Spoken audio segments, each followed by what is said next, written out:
I'm going to try and give you the history of England in 60 seconds. Ready? Go. We're going to start with the name. Where did England even get its name from? Well, it comes from the Old English word for land of the Angles, which is what this tribe called themselves after they migrated here from mainland Europe around the year 400, and they were led by three brothers, Hengist, Horsa, and Ella. Now, horseradish is named after one of these brothers. Yes, that's where we got our word for horseradish.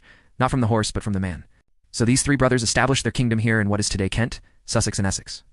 But then later on, the rest of the country would be known as England after the kingdom of Northumbria.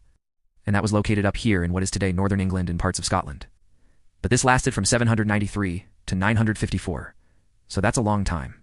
And so, in 827, Egbert of Wessex was able to unite most of the Anglo-Saxon kingdoms under his rule, and he's considered the first king of a unified England. But then after him, the Danes came and they invaded, and they weren't able to stop them, until 1066 when William the Conqueror was able to defeat the Anglo-Saxons at the Battle of Hastings. But this is also when the Norman French started to take over and influence the language, culture, and customs of England. And this is where we start getting into the whole Shakespeare and King Arthur and Robin Hood and all that stuff. But then after this, England would go through a civil war in the 17th century between the royalists and the parliamentarians.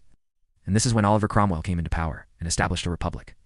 But then after him, England would go back to a monarchy with the restoration of the Stuart dynasty, and this lasted until the French Revolution, when the English throne was taken over by the Dutch House of Orange, and then after that by the German House of Hanover.